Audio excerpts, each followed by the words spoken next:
Somos el canal Su Corazón de Gracia.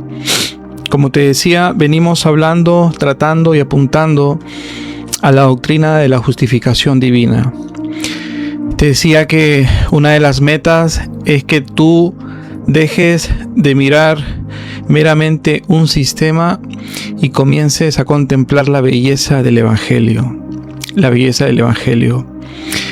Que podamos entender, creo que para cada uno de nosotros es necesario que conozcamos, hablemos del Evangelio. Recuerda, el Evangelio es eterno. El Evangelio es de gracia. Es el Evangelio donde Cristo no solo mejora al hombre, sino que lo redefine completamente. Muy bien, decíamos que ya venimos casi 2 meses o 1 mes y medio, de lunes a viernes, desde el estado de Pensilvania, transmitiendo 10 de la noche, hora de Pensilvania, hablando sobre esta verdad eterna. Como te decía, creo que es una de las verdades más gloriosas, más liberadoras, más escandalosamente hermosas de la Escritura.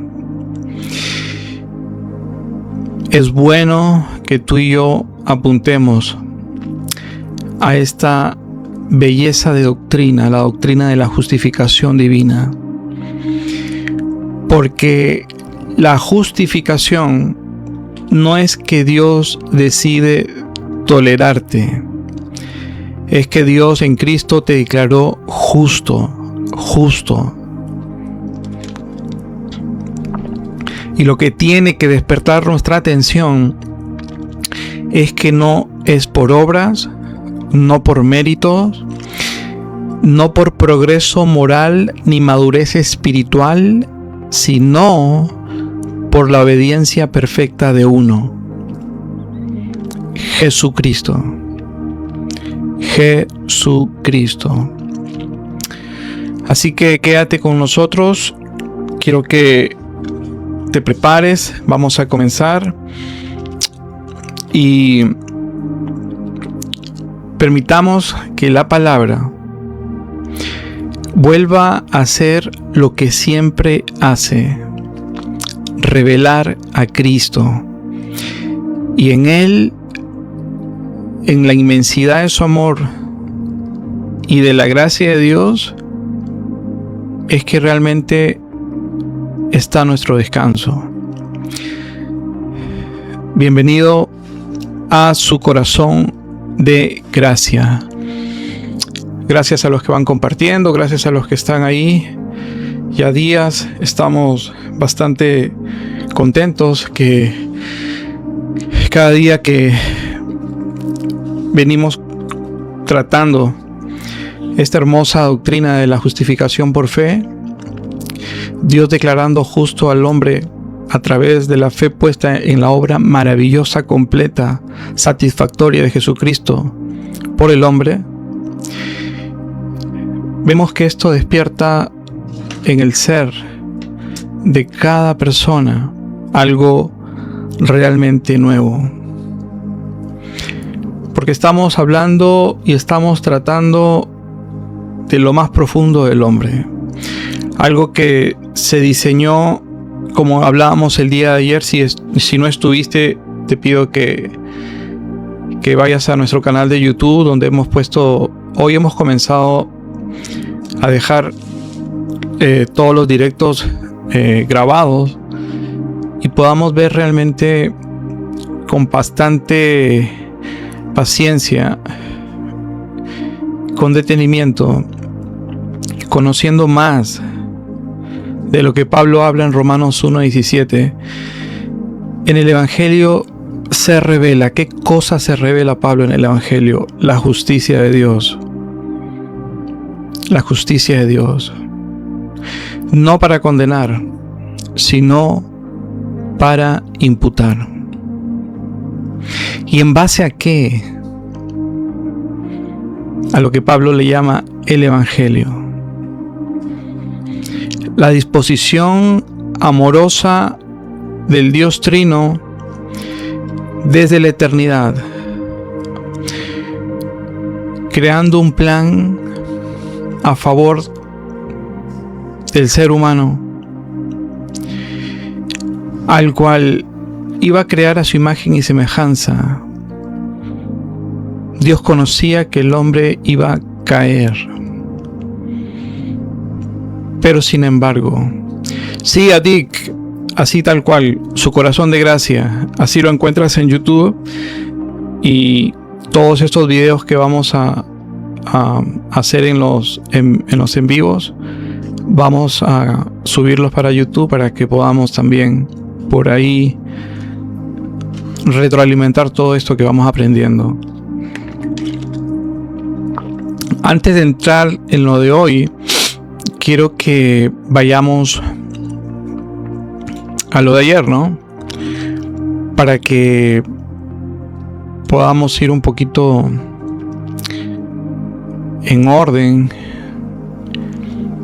y que así nos acordemos un poco de lo que hablamos ayer, para que se nos refresque un poco, ¿no? Todo esto. Qué bueno, Adik.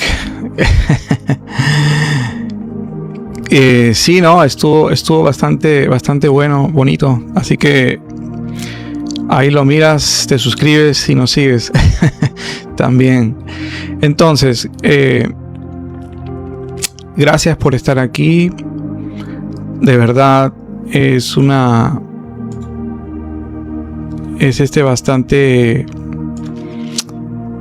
este canal tiene bastante agrado en saber que Dios está prestándonos los oídos de todos aquellos que quieren conocer más de la gracia de Dios en el Evangelio, de la gracia de nuestro Señor en el Evangelio de su Hijo. Así que vamos a refrescar un poco lo de ayer. Vamos a comenzar un poquito con lo de ayer para que tengamos una secuencia, un orden, y podamos entender un poco el trasfondo si es que recién vienes, si es que recién te conectas a nuestro canal, para que sepas un poco de lo que venimos hablando, ¿sí? Y rápidamente te digo, lo que hablamos el día de ayer fue la imputación en el consejo eterno, lo que la teología llama el pactum salutis. Quiere decir que antes del tiempo ya había un veredicto. Mientras adelantamos vas a comprender un poco más esto. Hablamos de imputación, hablamos de Romanos 1:17, lo que revela el Evangelio, que es el don de la justicia, que Dios a través de la obra de Jesús va a imputar, va a acreditar a todo aquel que cree. Decíamos que el título de lo de ayer era la imputación en el consejo eterno. ¿Cuál consejo eterno? Hablábamos que el que escribe dice que el Evangelio, este regalo maravilloso que hemos recibido, es eterno. Fue elaborado, diseñado fuera del tiempo de los hombres. Decíamos que desde la teología se conoce esto como pactum salutis. ¿Qué quiere decir esto? Antes del tiempo ya había un veredicto. La imputación no nació en el Calvario. Si hacemos un plano y queremos de manera compleja, de manera clara, apuntar a todo este maravilloso acto de Dios para salvar al hombre, tenemos que poner en orden las cosas y entender primero que la imputación no nació en el Calvario. El Calvario, escucha bien esto, el Calvario fue la ejecución histórica de una decisión eterna. eterna. Y vamos a ir a Pablo en Efesios 1:4, donde dice que fuimos escogidos antes de la fundación del mundo.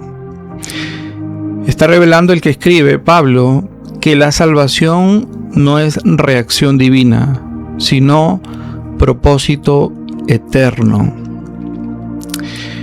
La justicia, y eso es en sentido ya más plano, más llano, la justicia que hoy nos es acreditada no fue improvisada, sino que fue pactada en la eternidad, fuera del tiempo.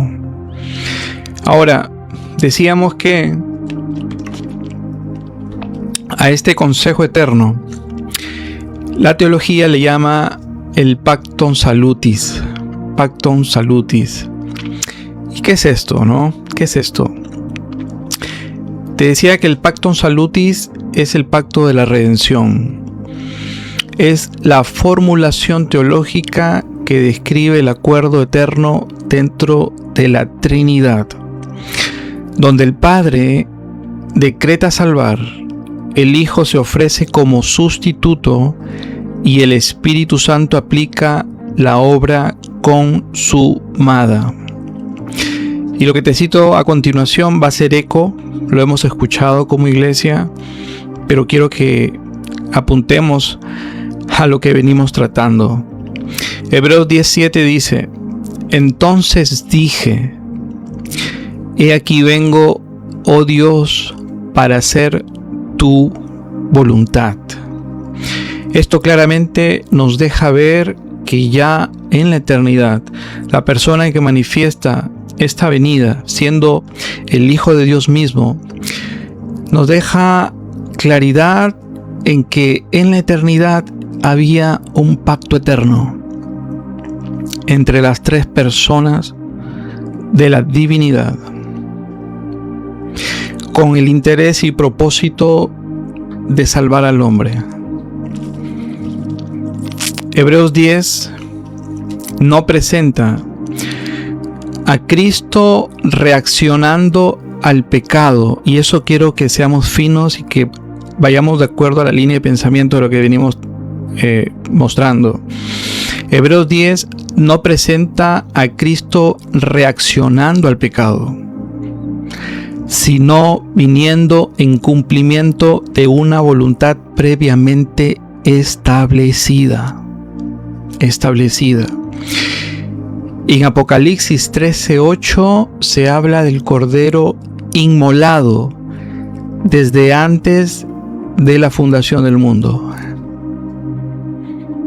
Mira cómo una verdad que la Biblia presenta en revelación, mostrándonos que la intención de Dios de salvar al hombre, traer el Evangelio, entregar a su Hijo, eso no fue formulado ni tratado en este tiempo, es atemporal. En la eternidad vemos que se gesta esto. Ahora, mira esto, y para hacer un ejercicio, Apocalipsis 13:8, decíamos, se habla del Cordero inmolado desde la fundación del mundo. Pero no significa, y esto quiero que pongas atención para que puedas tú llevarlo a tu momento personal de estudio, de meditación. Mira, no significa que fue crucificado antes del tiempo. Este texto no apunta a eso, sino que su sacrificio fue decretado como realidad jurídica eterna. Antes de que Adán pecara, ya había un sustituto designado.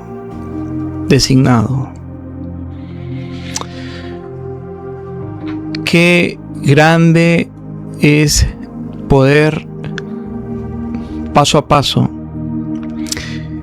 conocer el despliegue la manera, la forma, cómo fue este plan elaborado desde la eternidad. Decíamos que la imputación nace en la representación. Mira tú, Pablo, vemos que en Romanos 5, del 12 al 19, conecta directamente el consejo eterno de lo que venimos hablando, el Pactus Salutis, con la estructura federal. ¿Y qué es lo que realmente representa esto? Mira, así como Adán, o mejor dicho, así como en Adán fuimos constituidos pecadores, en Cristo somos constituidos justos. La palabra griega que se utiliza para el constituidos implica ser nombrado o establecido legalmente. Y esto es representación. Decíamos que Adán y Cristo son dos cabezas federales. Adán no solo actuó como individuo, actuó como cabeza. Decíamos que el sacrificio de Cristo sería algo bastante pequeño si vemos a Cristo morir solo como un mártir. Él murió como cabeza del nuevo linaje. Y acá viene lo importante. La imputación funciona porque existe una cabeza representativa designada desde la eternidad. Desde la eternidad. Gracias a los que se van conectando. Ramón, ¿cómo has estado? Un abrazo, mi hermano. Qué bueno verte. Vayamos compartiendo. Vamos a comenzar a hablar ya de lo que venimos a tratar hoy día. Si no nos conoces, somos el canal Su Corazón de Gracia. Ya hace algunos días venimos tratando sobre la hermosa doctrina de la justificación, uno de los pilares del fundamento de la fe cristiana. Ros, ¿cómo has estado? Bendiciones. Entonces,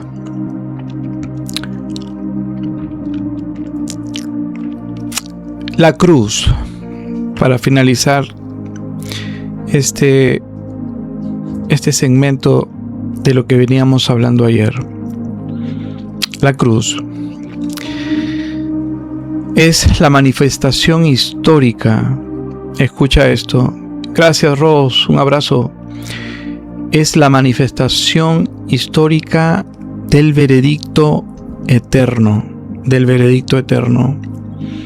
En 2 Corintios 5:21 encontramos el intercambio. Mira lo que dice el que escribe. Al que no conoció pecado, por nosotros lo hizo pecado. ¿Para qué? Para que nosotros fuésemos hechos justicia de Dios en él. Creo que no hay que ahondar mucho ni mostrar tanto para darnos cuenta que esto es lenguaje judicial.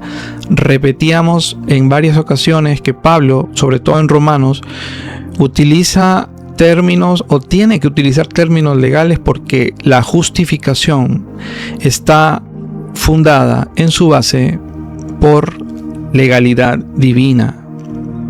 Recordemos que Dios es un juez y una de las cosas que hace que podamos nosotros tener un sostén fuerte de lo que hemos recibido es saber que Dios actuó a través de toda esta manifestación del don de la imputación divina con legalidad. Todo esto judicialmente bien establecido.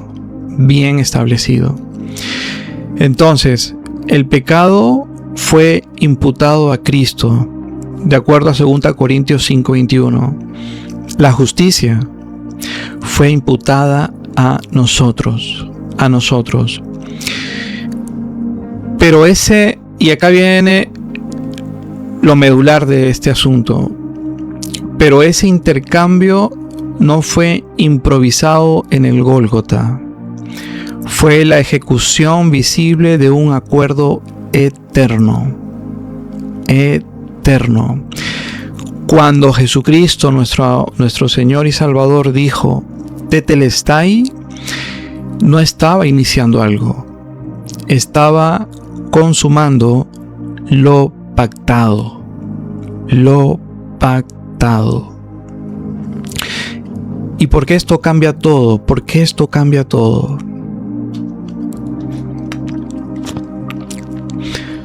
Porque, y esto te pido que me pongas atención, porque significa que tu justicia no depende de tu desempeño histórico.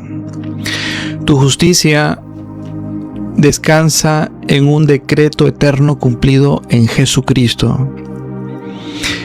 No eres justo porque lograste algo, eres justo porque el Hijo de Dios aceptó representante antes de que tú y yo existiéramos. Mira la belleza de poder entender que esto no es una idea en el tiempo. Esto fue concebido en la mente de Dios cuando aún tú no habías pecado, cuando Adán no había caído, cuando nada todavía había sido creado. Imagínate. Qué maravilloso es conocer esto. Y humanamente, para enlazarlo con lo humano, tenemos que entender que la imputación no es un plan de último momento o de emergencia. Es la revelación del amor eterno de Dios, del amor eterno de Dios. ¿Qué podemos resumir de todo esto que venimos hablando? ¿Qué podemos resumir? Saludos, Dan, ¿cómo has estado? Tu salvación no comenzó cuando creíste, comenzó en el corazón eterno de Dios. Tu caída no puede sorprender al Dios que ya proveyó sustituto. La gracia no es reacción, es un propósito eterno.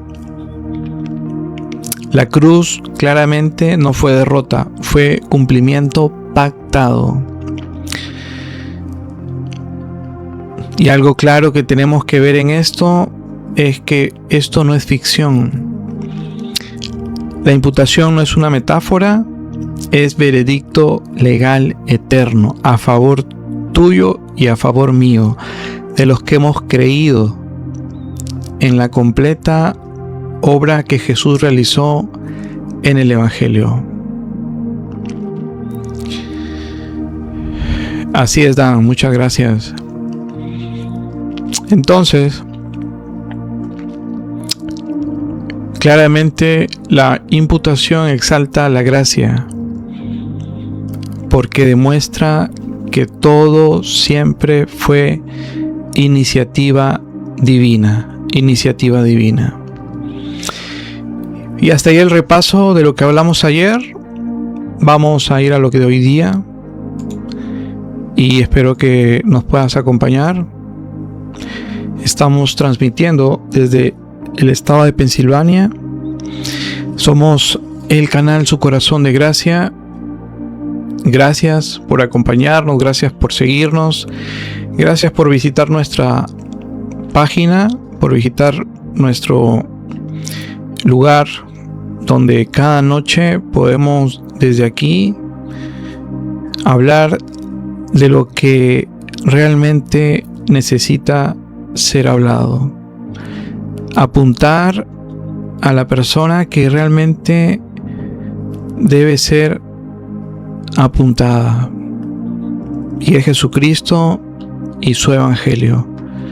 Es Jesús, es Él, es su persona, es su ser. En Él está nuestro completo descanso. En Él realmente es donde nuestra alma pudo ser calmada. Así que si en algún momento has perdido la brújula desde que llegaste a la vida de fe, lo más seguro es que apuntamos a veces a otras cosas que no podemos juzgar, que no son importantes, pero siempre nuestros ojos tienen que estar puestos en lo más importante. Y lo más importante es el objeto de nuestra fe. Es el objeto de nuestra fe. Saludos, Dan. Gracias, mi hermano. Un abrazo. Gracias por estar aquí. Y el objeto de nuestra fe es la persona de Jesús, el Hijo eterno de Dios, el Salvador del mundo. Muy bien, ¿qué te parece si avanzamos y vamos a lo de hoy día? Hay un texto que creo que vale la pena y va en sintonía con lo que estamos tratando de la doctrina de la justificación, y vamos a desarrollarla un poco para que podamos sacar bastante concerniente a la justificación, a la imputación divina, a la justicia que Dios da por la fe. Mira tú, en Marcos 2, Mateo 9 y Lucas 5 vemos una historia de Jesús, pero hay un versículo que podemos ver en este pasaje que llama mucho la atención, y quiero que me acompañes a recorrerlo. Y todos conocemos este fragmento. Dice el texto: no he venido a llamar a justos, sino a pecadores.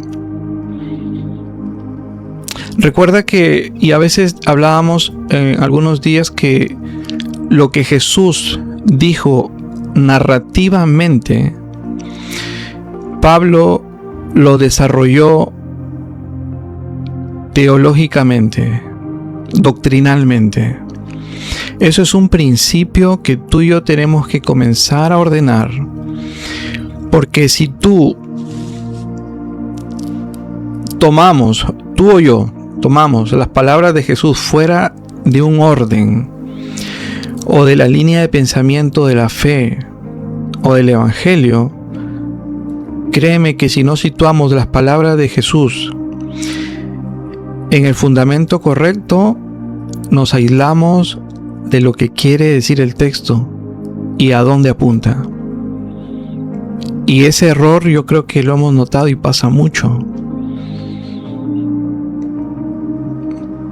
Porque acá Jesús dice: no he venido a llamar a justos. Y Pablo dice que no hay justo ni aun uno. ¿Quién se está contradiciendo? Ni uno de los dos. Por eso necesitamos, y eso lo hemos dicho en algunos directos, es bueno que querramos entender muchas cosas de la Escritura, a eso estamos llamados. Pero siempre todo tiene que partir desde la base del Evangelio, del fundamento de la fe. Por eso, para poder estar firmes y madurar en esto, tenemos que conocer qué es lo que hemos recibido. Y a eso precisamente apunta este canal. A que vayamos primero a la raíz. A la raíz. El día de ayer alguien hizo una pregunta: si la salvación se pierde o no se pierde. A veces es válido hacer ese tipo de preguntas. Pero ¿qué pasa con nuestra responsabilidad como hijos de Dios de conocer y entender primero qué es el Evangelio? ¿Qué aconteció en el Evangelio? ¿Cuál es el fundamento del Evangelio? ¿Qué es lo que el Evangelio ha logrado? Y después, el resultado o la respuesta a tus preguntas va a ser como consecuencia de haber entendido primero el fundamento, la raíz, la estructura, la base de todo esto. Y a eso apuntamos. A eso apuntamos, porque la manera en que tú y yo vamos a madurar en nuestra fe, vamos a madurar o nos vamos a fortalecer, tiene que ser desde las raíces. ¿Toma tiempo? Quizás. Debemos ir paso a paso, por supuesto.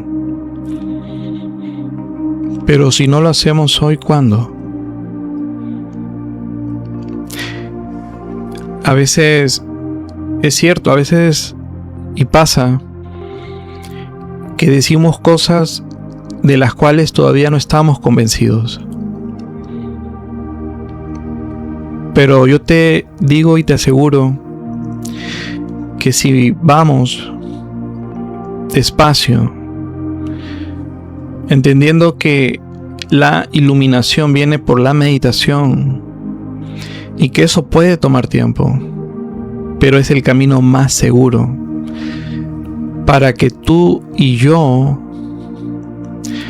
podamos realmente abrazar aquello que ya hemos recibido.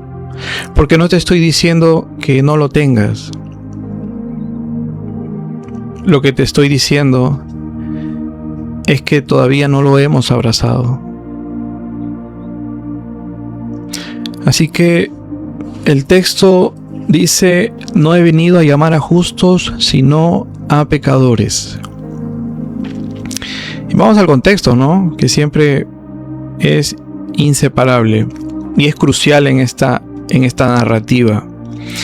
Mira tú, Jesús dice estas palabras sentado en la mesa con publicanos, pecadores, en la casa de Mateo, de Leví. Y lo que repercute en las palabras que dice es claramente que provoca rápidamente un escándalo religioso.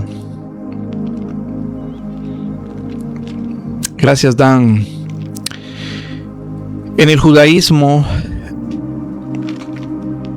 antes de eso, qué interesante, ¿no? Qué interesante cómo la manifestación del carácter de Dios siempre ha sido cercana o bien dispuesta con aquellos que posiblemente el sistema religioso margina.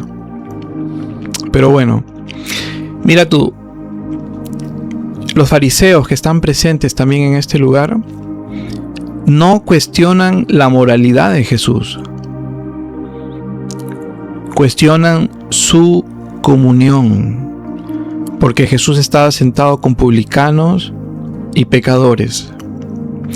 Ahora, en el judaísmo del segundo templo, comer con alguien era reconocerlo como parte del pueblo, alguien muy cercano. Por eso la pregunta real es: ¿con qué tipo de personas puede Dios sentarse? Jesús responde no con una defensa moral, sino con una declaración teológica. Decíamos que muchas veces el impedimento mayor para que alguien llegue a la fe es su moral. Es su moral. Y no lo estamos diciendo en el sentido negativo.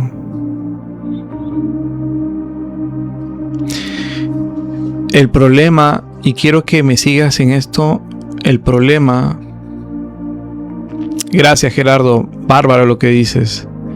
Dios se hizo accesible a todo ser humano. Amén. Mira tú. Te decía, ¿con qué tipo de personas puede Dios sentarse? Jesús responde no con una defensa moral contra este grupo de religiosos, sino con una declaración teológica. En base a la respuesta de Jesús nos damos cuenta de algo vital, importante, medular en esto. El problema, escucha esto y después yo te pido que si no te queda claro, vayas, lo investigues siempre escrituralmente. El problema no es el pecado, es la autojusticia. La autojusticia. Jesús no está diciendo hay personas buenas que no me necesitan. Eso claramente contradiría todo el evangelio. Lo que dije al principio, por ejemplo, Romanos 3:10, cuando dice no hay justo ni aun uno. Lo que está haciendo Jesús es usar la categoría farisaica de justos para exponerla.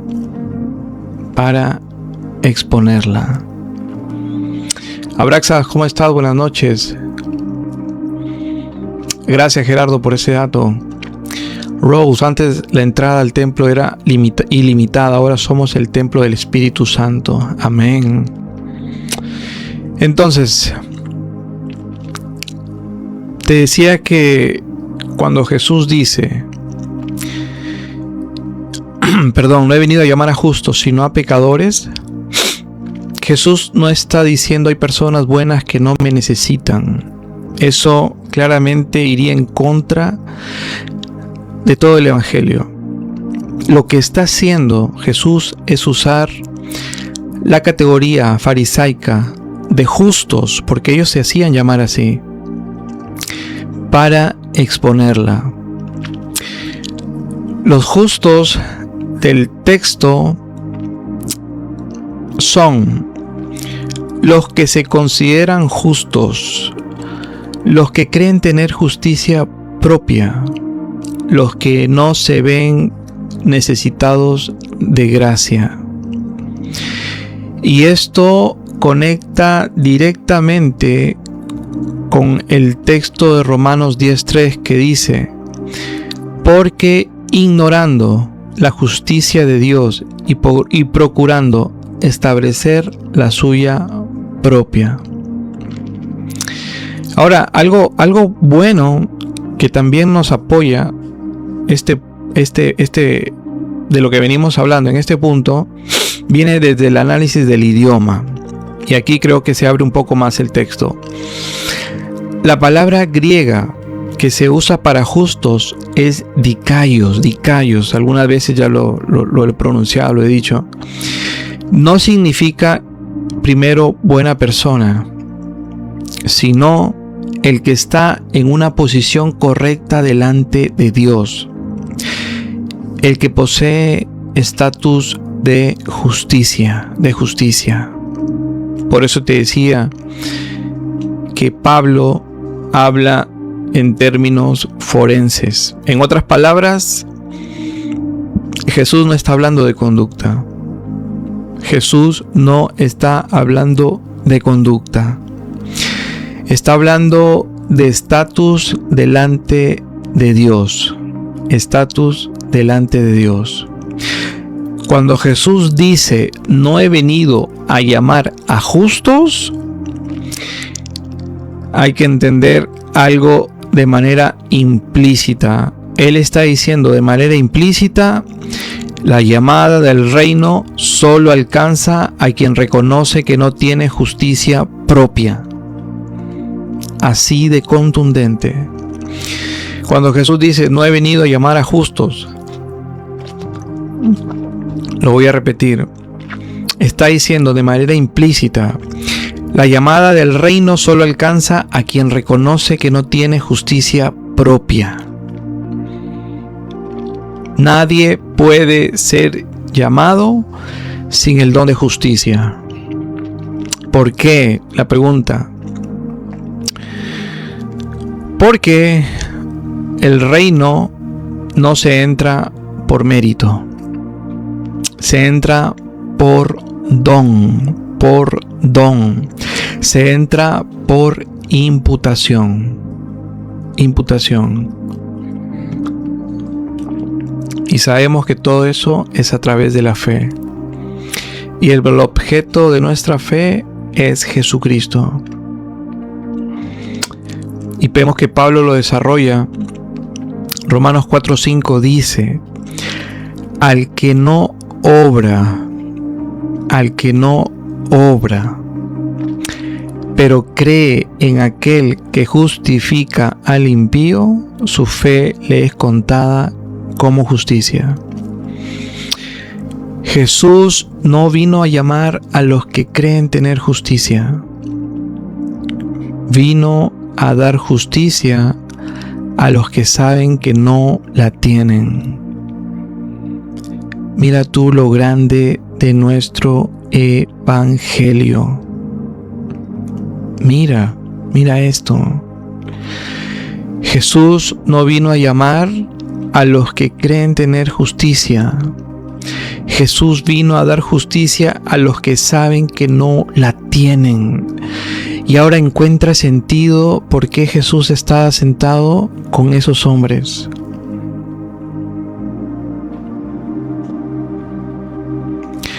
No estoy diciendo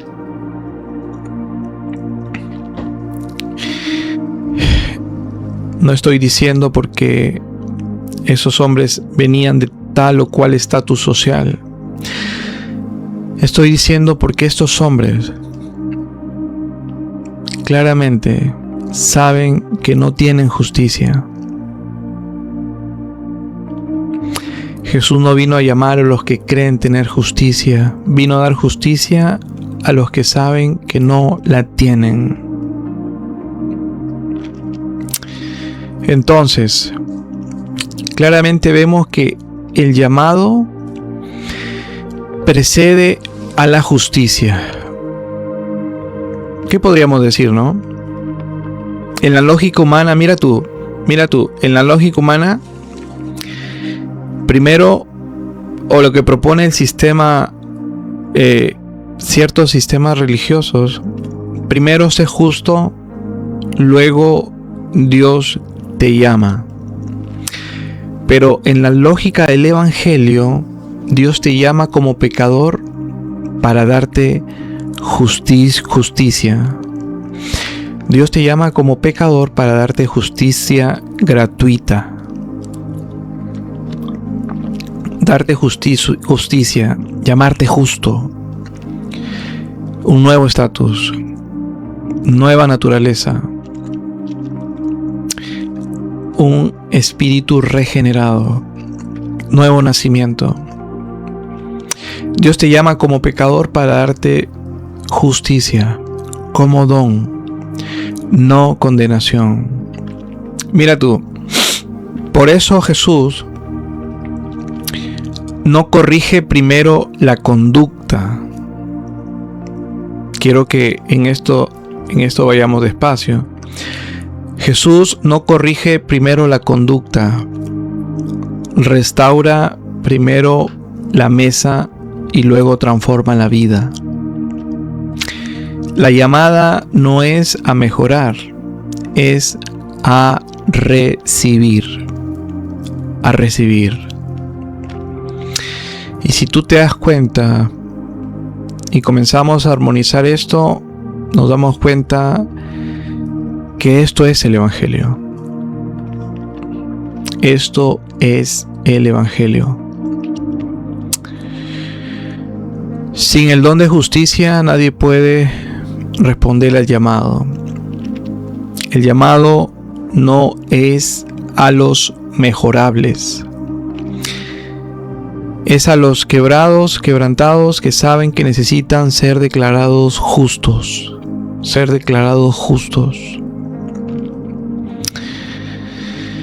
Por eso, los fariseos no pueden oír el llamado. Los pecadores sí,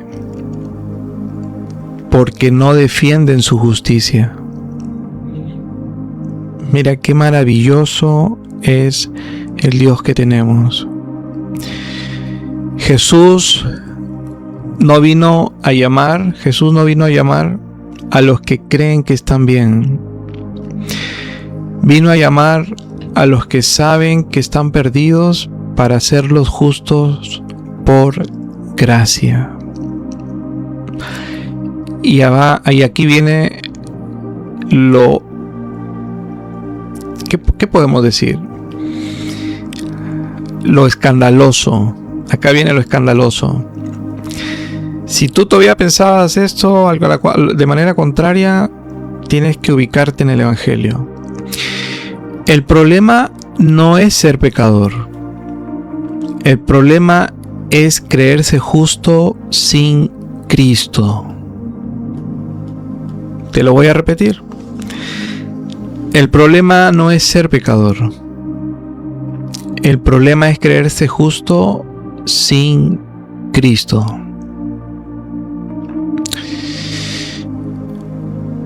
¿Cómo pasa la hora, no? ¿Cómo pasa la hora? Claramente,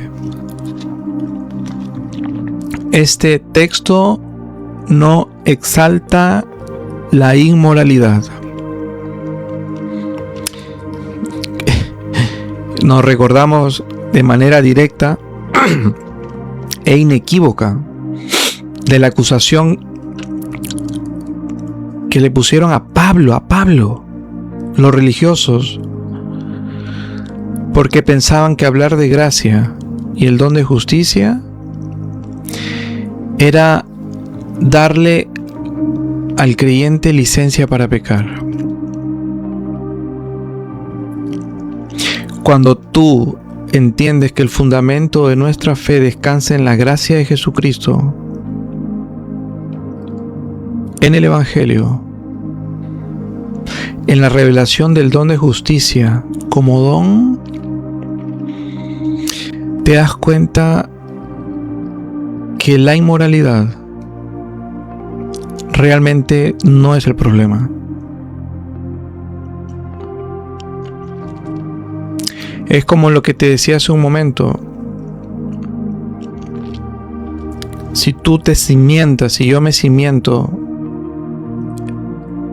en el fundamento, en la roca, en esta verdad, eso va a gobernar más y más mi vida.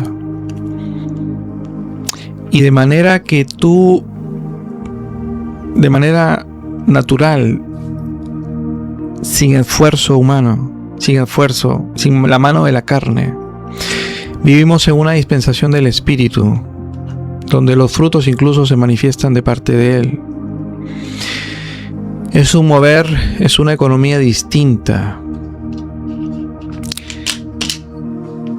Y es algo que entendamos, que este texto no exalta la inmoralidad, derriba la autojusticia. Jesús no está diciendo, no necesito gente buena.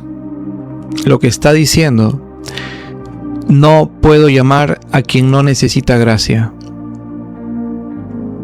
Mira tú, preparando Jesús el camino a lo que Pablo iba a desarrollar más adelante en sus cartas. No puedo llamar a quien no necesita gracia. Y eso claramente encaja de manera perfecta con todo el Evangelio.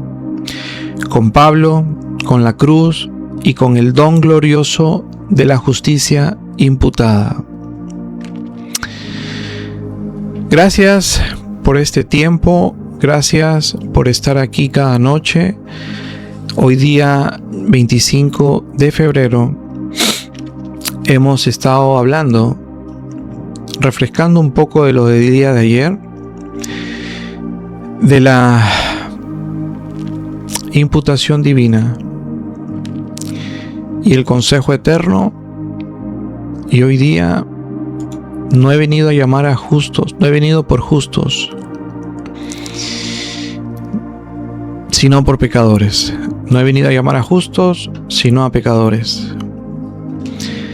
¿Qué te parece si el día de mañana nos encontramos y seguimos conociendo, ahondando, apuntando a lo que merece toda nuestra atención?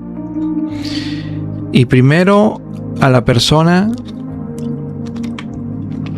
del Verbo eterno, del Dios encarnado, de aquel que vino con la única disposición de cumplir la tarea para que tú y yo tuviéramos esperanza de salvación, un camino.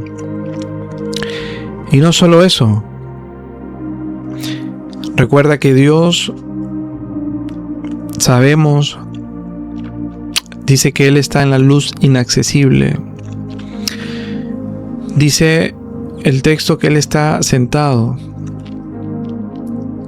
Él no envió a distancia el pago por tu salvación. Él se hizo el pago. Él vino, tomó carne, habitó y caminó entre los hombres. Conoció el dolor, conoció las limitaciones, conoció el llanto, para empatizar contigo y conmigo en nuestras tragedias humanas. Pero no se quedó allí. Subió a una cruz pendiendo entre el cielo y la tierra, solo, afrontando un juicio que tú y yo merecíamos, pero siendo Él en ese momento nuestro representante, cargando nuestra condenación, haciéndose condenación. Maldito todo aquel que es colgado en un madero. Ni el cielo en ese momento, recuerda, Jesús en ese momento era pecado. Él estaba legalmente representándonos. Imagínate tú, Dios estaba en ese momento haciendo juicio por el pecado. El cielo ni la tierra en ese momento lo querían recibir, pero Él estuvo ahí hasta el final. Como decía Hebreos 10, he aquí vengo, oh Dios, para hacer tu voluntad. Y la cumplió la voluntad del Padre. Satisfizo la justicia de Dios, la obediencia fue perfecta, no dejó nada que no fuera necesario cumplir. Por algo Él dice tetelestai, consumado es. Padre, en mi cuerpo la deuda total por el pecado fue pagada. Y resucita al tercer día, demostrando que venció el pecado, venció la muerte, y realmente Él hizo lo que dijo que iba a hacer: darte acceso libre para que tú y yo, por la fe en ese sacrificio, pudiéramos decirle a Dios Padre, pudiéramos ser hermanos de Jesucristo, pudiéramos recibir una nueva naturaleza y el estatus de hijo. A ese Dios es el que estamos apuntando, a ese ser tan espléndido que aún en los momentos más duros y controversiales de nuestra vida, su deseo siempre ha sido acompañarnos y no meramente estar a nuestro lado, sino delante de nosotros. Bendiciones, hermanos, para los que están en este día. Nos vemos mañana entonces a las 10 de la noche hora Pensilvania, el estado de Pensilvania, 10 de la noche hora Perú y 10 de la noche Colombia. Que descansen, que pasen una bonita noche y nos vemos el día de mañana. Bendiciones, bendiciones.